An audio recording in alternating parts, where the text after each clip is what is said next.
복음이 일하는 과정이라는 제목으로 잠시 말씀을 나누겠습니다. 이번 주간에 이 공동체 성경 읽기 본문이 요한복음입니다. 오늘 우리가 요한복음 3장을 우리가 함께 다 같이 읽으셨을 텐데요. 이 요한복음은 복음서 중에서 가장 늦게 기록된 복음서입니다.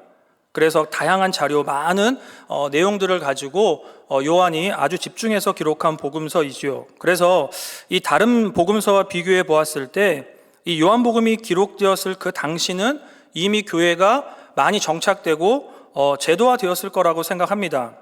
그러면서 이 정착된 이 교회를 공격하기 위해서 다양한 이단들이 생겨나는 상황 속에서 이 요한복음이 이제 기록이 되었습니다.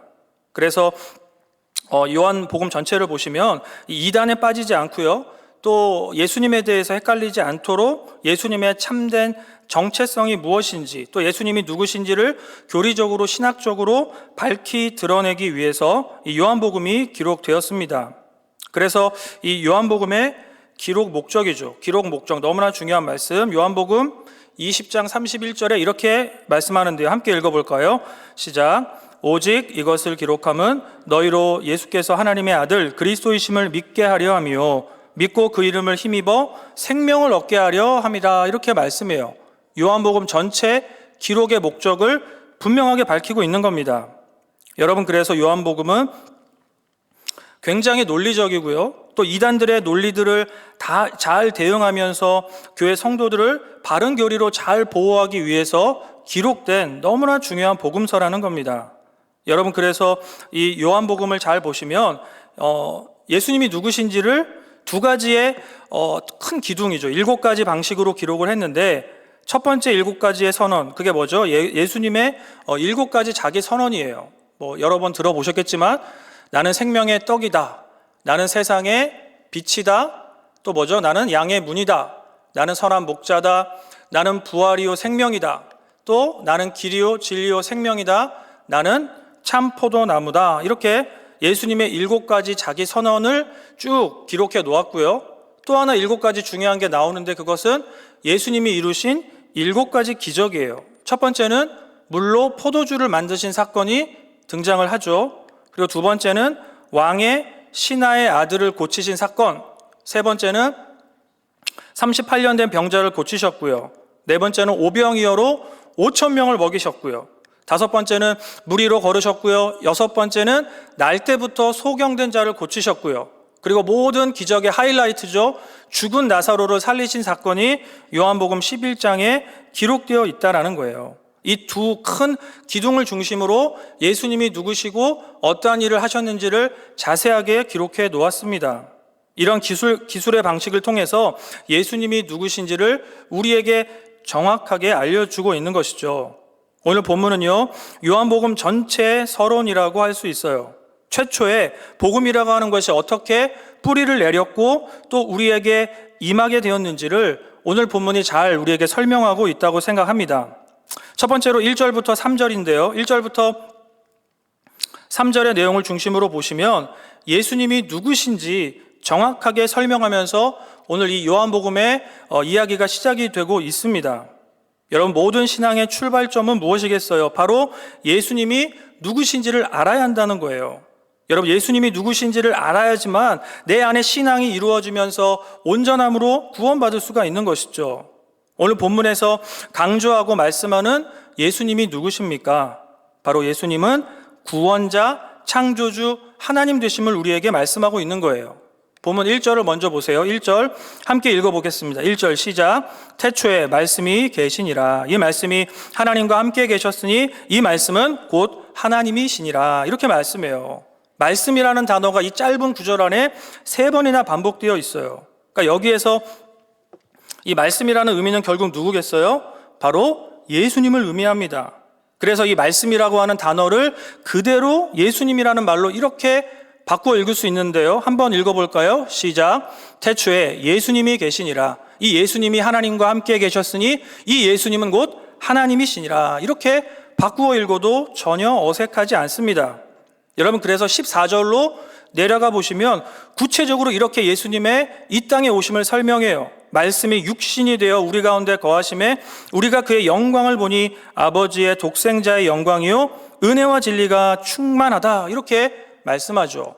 그러니까 말씀이 육신이 되어서 우리 가운데 임하시고 내려오신 분이 누굽니까? 바로 예수 그리스도시라는 거예요. 여러분, 요한복음을 읽고 묵상하는 이 대상으로 하는 독자들은요, 그래도 학문적으로 지식적으로 어느 정도 준비된 그 사람들을 대상으로 이 요한복음이 기록이 된 거예요. 여러분, 그래서 예수님을 설명하면서 말씀으로 설명하는 거죠. 예수님은 말씀이다, 헬라어로 표현하면 로고스다, 이렇게 조금 유식하게 설명하는 거예요.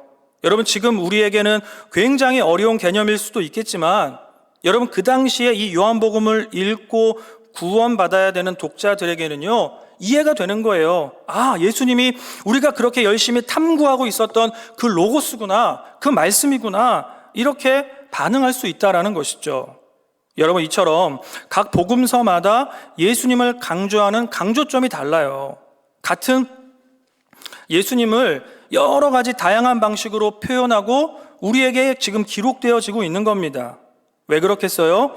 복음서를 읽고 있는 대상이 다른 거예요. 그 대상에 맞추어서 그 대상자들이 예수님을 더 쉽게 이해할 수 있도록 마태, 마가, 누가, 요한복음이 기록되어 있다라는 것이죠. 여러분, 우리도 그렇지 않습니까? 한 교회 안에 여러 부서들이 존재해요.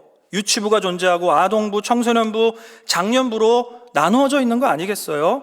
왜 나눕니까? 바로 설교를 듣는 대상자들, 목양을 받아야 되는 대상들이 다르기 때문에 거기에 맞추어서 부서를 나누고 목회자를 세워서 우리가 주일마다 그렇게 예배를 분리해서 드리고 있는 거예요. 여러분, 대상에 따라서 예수님을 설명하는 방식이 각각 다르다는 거죠. 여러분, 이처럼 요한복음의 독자들에게 예수님을 설명하기 위해서 요한이 어떻게 합니까? 예수님은 말씀이라는 거예요. 너희들이 그렇게 열망하는 지식, 이성, 로고스로, 그 모습으로 예수님이 이 땅에 오셨다, 이렇게 하면 어때요? 그들이, 이 요한복음을 읽고 있는 그 사람들이 훨씬 더 쉽게 예수님이 누구신지를 잘 이해할 수가 있다라는 겁니다. 여러분, 이처럼 요한이 이 본문에서 설명하는 것처럼 예수님은 말씀으로 우리 가운데 임하신 줄로 여러분 믿습니다. 여러분, 그래서 우리가 예수님을 만나기 위해서 어떻게 해야 돼요? 열심히 말씀을 묵상해야 돼요. 말씀을 묵상하는 것을 통해서 우리는 그 긴 과정을 통해서 예수님을 닮아가면서 그 속에서 거룩한 하나님의 사람들로 자라나게 되는 거예요. 여러분, 신앙생활의 중요한 포인트가 뭐겠어요? 결국 죽음 이후에 천국을 가는 것이며 동시에 이 땅을 살아가면서 예수님을 닮아가는 거 아니겠습니까? 여러분, 어떻게 예수님을 닮아갈 수 있을까요? 여러분, 예수님을 매일매일 만나면 우리가 예수님을 닮게 되는 줄로 여러분 믿습니다. 여러분, 부부끼리 왜 닮습니까? 매일매일 보고 사랑하고 그냥 맨날 애정하기 때문에 부부끼리 계속해서 살아가면서 닮아간다라고 하는 소리를 듣지 않겠습니까? 여러분, 이처럼 우리가 예수님을 닮아가는 가장 좋은 방법이 뭐예요? 매일매일 예수님을 만나야 돼요. 여러분, 예수님을 어떻게 매일매일 만납니까? 예수님은 지금 죽으시고 부활하시고 승천하셔서 하나님 보좌 우편에 앉아서 우리를 위해서 간구하고 계신데 그 예수님을 우리가 어떻게 만날까요? 바로 말씀이라는 거예요. 우리에게 주신 이 66권의 말씀을 통해서 예수님을 만나는 것이죠. 여러분, 예수님은 우리에게 말씀으로 자신을 계시하신 거예요. 우리는 말씀 속에서 예수님의 인성과 신성을 이 말씀 속에서 모두 경험하는 겁니다. 여러분, 신구약의 모든 말씀들은 결국 예수님을 나타내면서 예수님을 위해서 기록된 거 아닙니까? 여러분, 그래서 요한복음 5장 39절에 이렇게 말씀해요. 한번 읽어보시죠. 시작. 너희가 성경에서 영생을 얻는 줄 생각하고 성경을 상고하거니와 이 성경이 곧 내게 대하여 증언하는 것이다, 이렇게 말씀해요. 여러분, 이처럼 모든 말씀이 예수 그리스도를 나타내고요, 우리가 말씀 묵상함을 통해서 예수님을 닮아가게 되는 줄로 믿습니다. 여러분, 이러한 과정 속에서 예수님은 창조주로 임하신 거예요. 예수님을 단순히 말씀이시다 이렇게만 이해하면 성부 하나님이 만드신 피조물 중에 하나처럼 이해할 수 있기 때문에 이 요한복음을 기록한 요한은 어떻게 합니까? 예수님을 우리에게 알리면서 말씀이시면서 동시에 창조주가 되심으로 우리에게 말씀하는 거예요. 강조하고 있어요. 여러분 본문 1절인데요. 1절 하반절만 다시 보세요. 뭐라고 말씀하죠? 이 말씀은 곧 누구래요? 하나님이시라는 거예요. 3절은 더욱더 분명하게 말씀하죠. 3절 읽어보시죠. 시작. 만물이 그로 말미암아 지은 바 되었으니 지은 것이 하나도 그가 없이는 된 것이 없다라고 말씀해요. 예수님이죠. 예수님으로 말미암아 모든 것이 지어지고 창조되었다는 거죠. 여러분, 예수님이 누구십니까? 예수님은 하나님이시며 하나님과 함께 하나님으로 모든 만물을 창조하셨다는 거예요. 여러분, 그래서 이 창조의 이야기를 기록한 창세기 1장의 내용을 보시면 예수님이라는 이름이 등장하지는 않아요. 그러나 우리는 이 요한복음의 내용을 통해서 예수님이 그곳에서 삼위일체 하나님으로 역사하심을 보게 되는 것이죠. 창세기 1장 1절인데요. 1장 1절의 내용을 보세요. 태초에 하나님이 천지를 창조하시니라 이렇게 말씀하죠. 여기에 나오는 하나님이 누구시겠어요? 성부 하나님. 성부 하나님이 일을 시작하시죠. 그리고 2절, 땅이 혼돈하고 공허하며 흑암이 깊음 위에 있고 하나님의 영은 수면 위에 운행하신대요. 하나님의 영 누구시겠어요? 성령 하나님의 역사하심을 우리에게 보여주는 것이죠. 마지막 3절이에요. 하나님이 이르시되 빛이 있으라 하시니 빛이 있었다는 것이죠. 하나님이 이르시되 하면서 말씀으로 빛으로 역사하고 계시는 예수 그리스도를 우리에게 보여주고 있는 겁니다.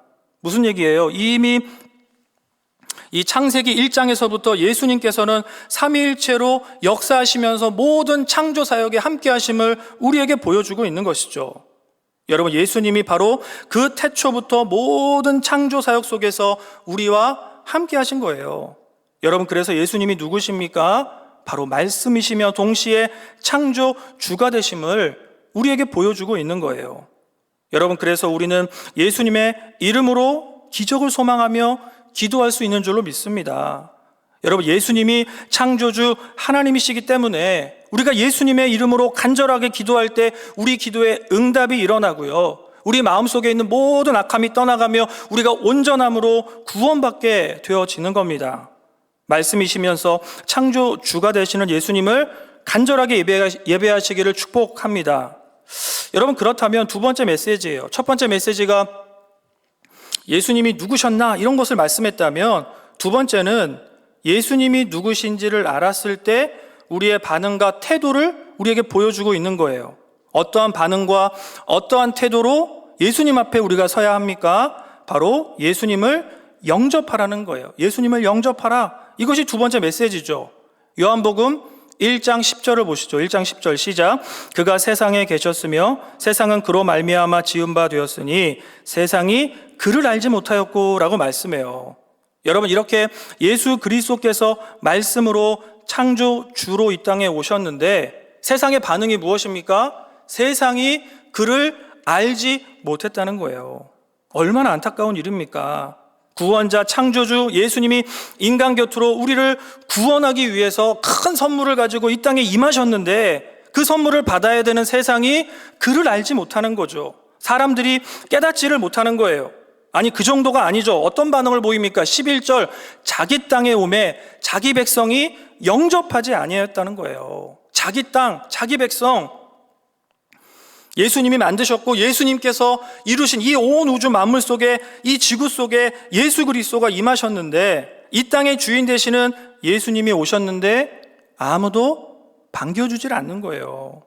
아버지들이 열심히 회사에서 일하고 퇴근하고 집에 딱 왔는데 가족들이 나오질 않는 거예요. 반겨주지 않으면 여러분, 여기 아버지들 얼마나 서운해요. 그냥 강아지 한 마리만 쫄랑쫄랑 와가지고 꼬리만 흔들면서 왔냐고 하는데 아내도 안 나오고 애들도 안 나오고 하면요, 저희 집은 잘 나옵니다. 하여튼 나머지 집이죠. 안 나오면 얼마나 서운해요.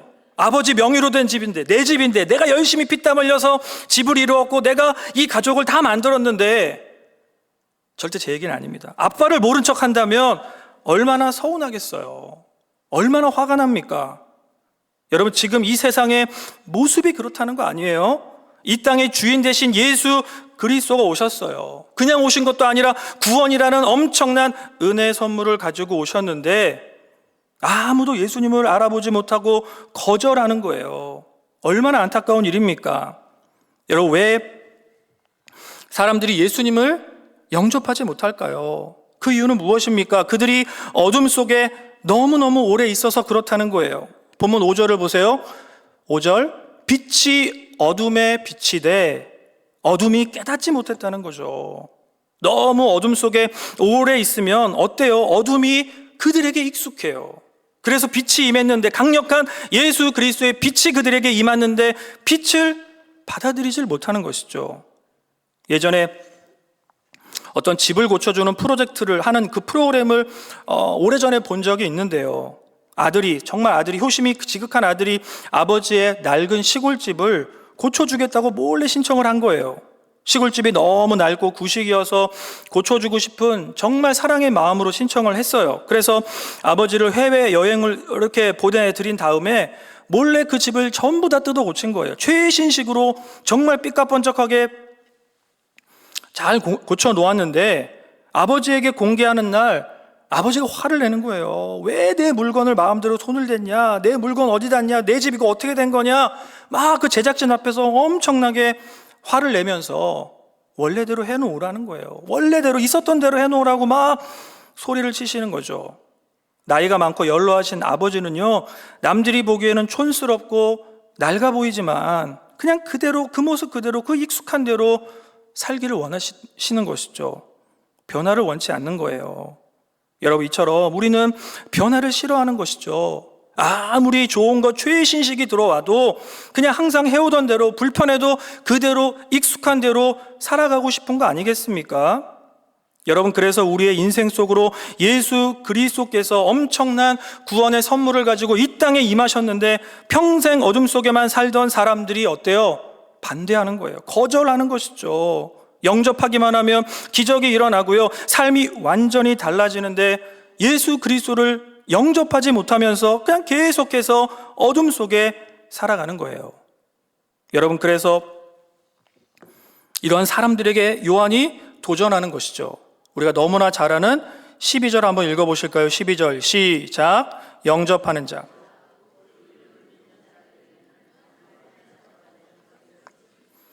너무나 쉬운 해결책이에요. 어둠 속에 거하는 그 사람들에게 아주 쉽게 말씀하세요. 영접해라. 내 이름을 믿기만 하면 어둠에서 벗어나서 하나님의 자녀가 되는 권세를 주겠다는 거예요. 영접하고 믿기만 하면 하나님의 자녀가 되는 엄청난 능력을 주시겠다고 약속해 주시는 거 아니겠어요?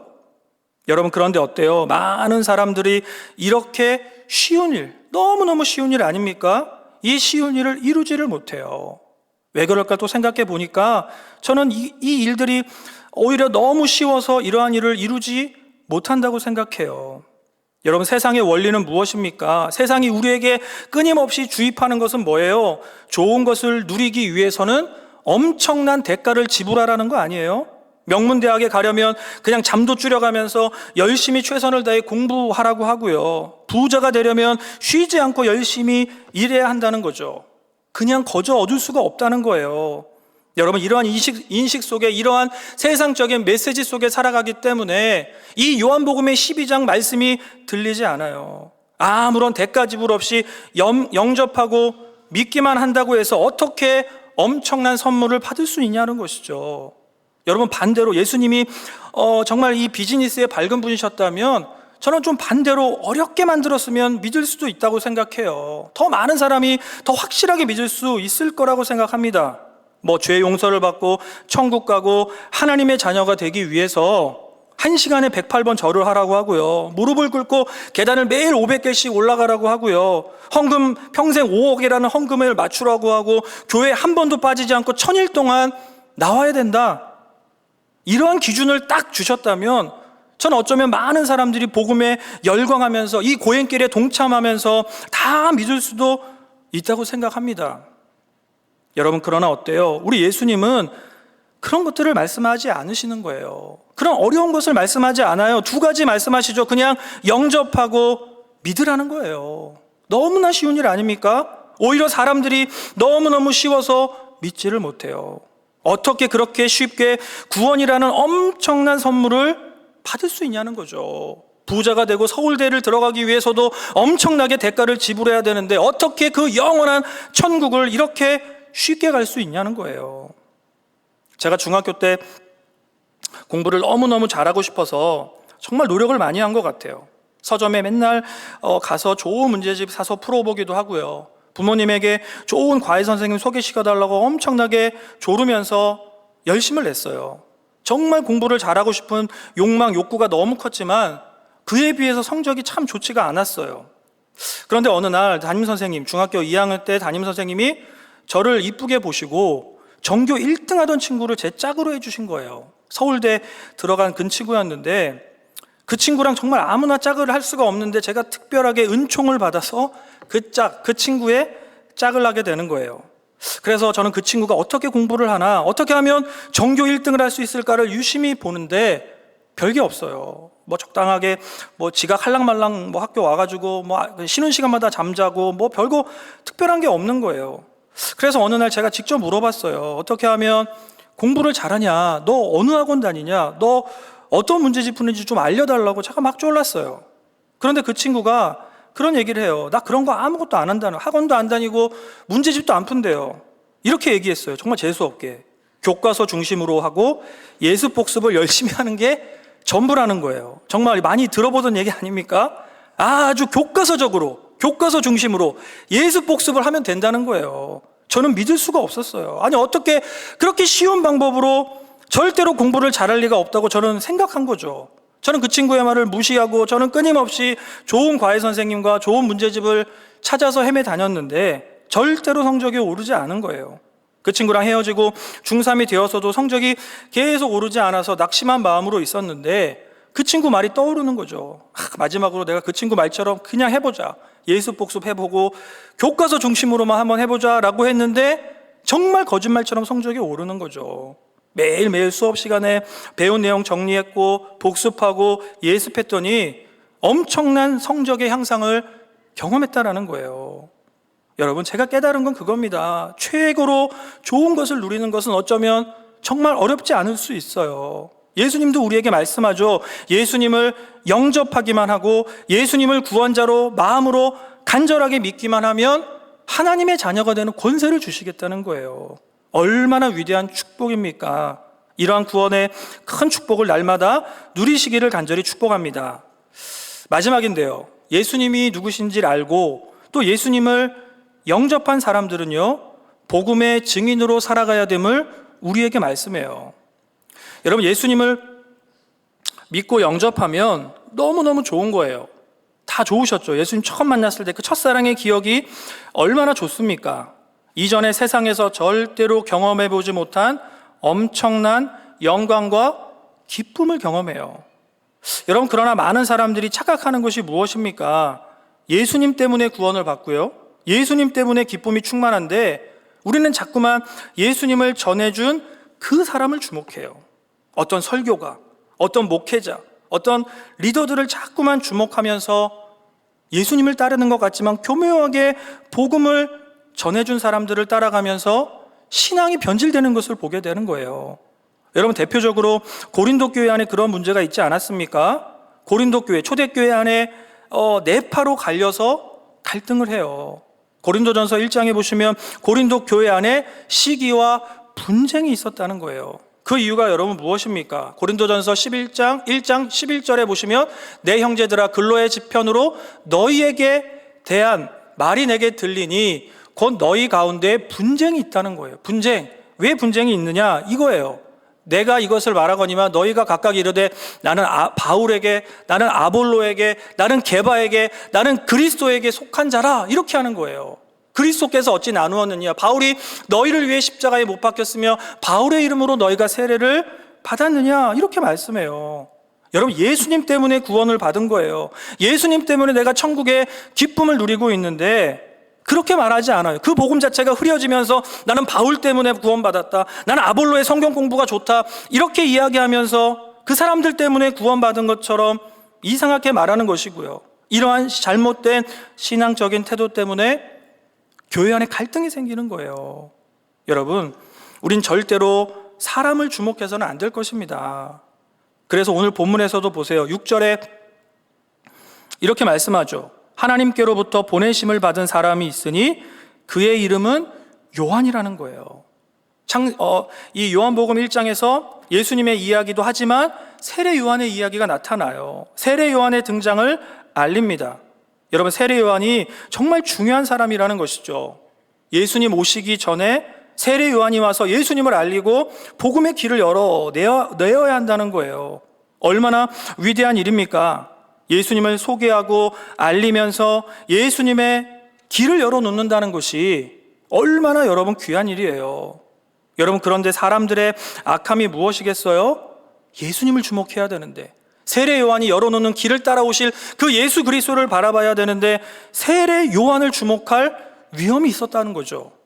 여러분, 그래서 사도 요한이 어떻게 말합니까? 1장 8절인데요. 1장 8절 같이 읽어보실까요? 시작. 그는 이 빛이 아니요 이 빛에 대하여 증언하러 온 자라. 이렇게 말해요. 얼마나 단호한 선포예요. 세례 요한, 그 사람은 아무리 훌륭해도 빛이 아니라는 거예요. 세례 요한은 절대로 빛이 아니라고 강력하게 말하면서 절대로 세례 요한을 주목하지 말라, 그렇게 선포하는 것이죠.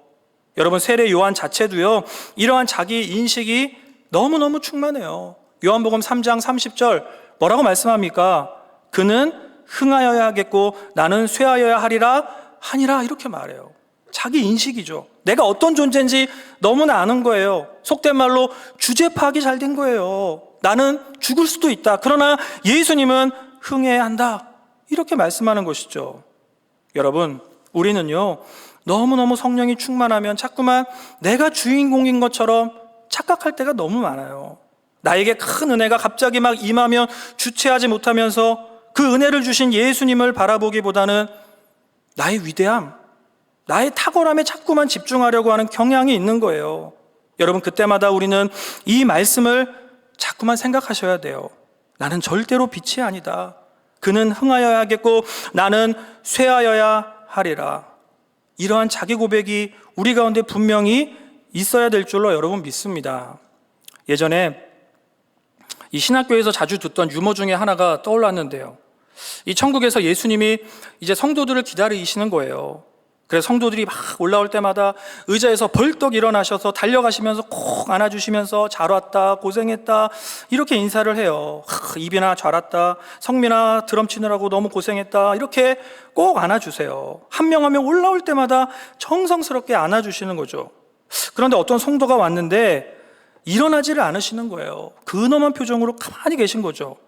그래서 어떤 성도가 물었어요. 아니, 예수님, 저 사람은 도대체 누구길래 그렇게 근엄하게 대하십니까? 라고 물으니까 저 사람 목사인데 내가 일어나면 내 자리 빼앗을까봐 못 일어나겠다는 거예요. 네, 이런 이야기가 있어요. 물론 웃기려고 만든 이야기겠지만, 네, 이 이야기만 기억하시면 안 됩니다, 여러분. 웃기려고 만든 이야기겠지만 이 메시지, 이 이야기 속에 깊은 메시지가 있다고 생각해요. 우린 절대로 누구도 예수님의 자리를 빼앗으면 안 될 것입니다. 우리 옆에 사람에게 이야기할까요? 절대로 예수님의 자리 빼앗지 맙시다. 이렇게 인사하시겠습니다. 네, 절대로 예수님의 자리를 여러분 빼앗으시면 안 돼요. 왜 그렇습니까? 우린 절대로 빛이 아니라서 그래요. 우리가 아무리 대단한 영성을 소유하고 기도를 몇 시간씩 하고 새벽 예배를 한 번도 안 빠지고 대단한 업적을 이루었다 해도 우리는 빛이 아닙니다. 착각해서는 안 돼요. 우리는 어떤 존재입니까? 우리는 죄인이고 부족한 사람들이고 오직 하나님의 은혜로만 구원받은 사람이라는 사실을 절대로 잊어서는 안 되는 거예요. 그래서 우리는요, 결국 세례 요한처럼 이 빛을 증거하는 자들로 세워져야 하는 줄로 여러분 믿습니다. 여러분, 세례 요한의 사명이 얼마나 명확해요. 요한복음 1장 7절 읽어보시죠. 시작. 그가 증언하러 왔으니 곧 빛에 대하여 증언하고 모든 사람이 자기로 말미암아 믿게 하려 함이라는 거예요. 이것이 바로 너무나 분명한 세례 요한의 사명문 아니겠습니까? 자기로 말미암아 믿게 하려는 거예요. 세례 요한의 사명은 자신의 모든 삶의 여정을 통해서 많은 사람들이 예수님을 믿게 하려는 것이 세례 요한의 삶의 분명한 목표라는 것이죠. 이것이 전부예요. 얼마나 단순합니까? 우리가 이 땅에서 예수님을 믿고 영접하면서 천국을 누리는 이유는 오직 하나입니다. 빛 대신 예수님을 증거하기 위해서 우리가 살아가고 있는 줄로 여러분 믿습니다. 여러분 절대로 인생의 모든 삶 속에서 예수 그리스도의 자리를 탐내지 않으시고요, 세례 요한처럼 열심히 예수님을 전할 수 있는 모든 삶이 되시기를 간절히 축복합니다.